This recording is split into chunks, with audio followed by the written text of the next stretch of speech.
I remember once, many years ago, Norman Tebbit said to me, "We've got to go and see the Prime Minister this morning, Geoffrey. I've got the good news, you've got the bad news."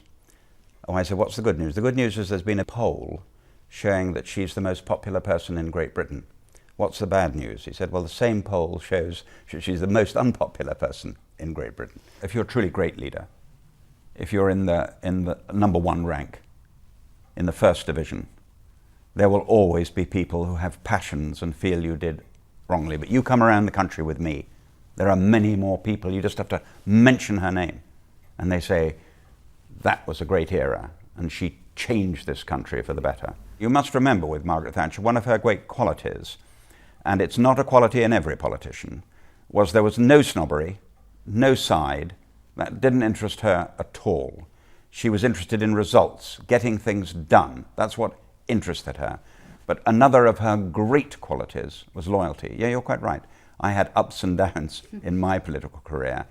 But you would have never been, if you'd sat here during one of my ups or during one of my downs, you'd have never known which it was.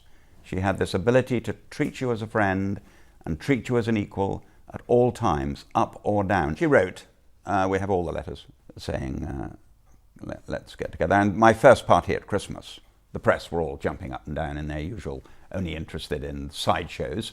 Will she come to the party? And she made a very big deal of coming here that night. And she came to every party right the way through. She never missed one. She was someone more likely to walk towards you when you were in trouble. I can think of some who did walk away, some who turned their head. Not Margaret Thatcher, not her style. The devil. I mean, absolutely. I mean, you go into Downing Street and sit with her and you knew you were going to present a case to her, and what you knew was she'd have a firm view.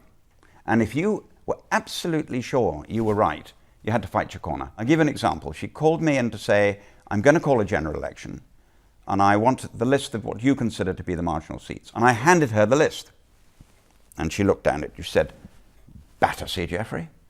We could never win Battersea. Not hope.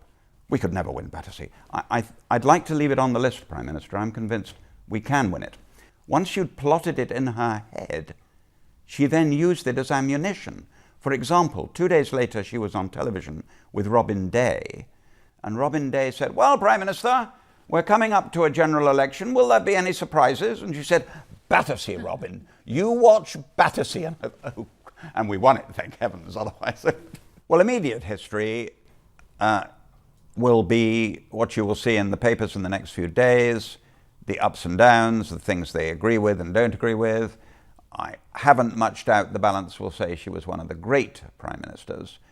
What I have absolutely no doubt about is that in 50 years' time, the last century will be Winston Churchill and Margaret Thatcher.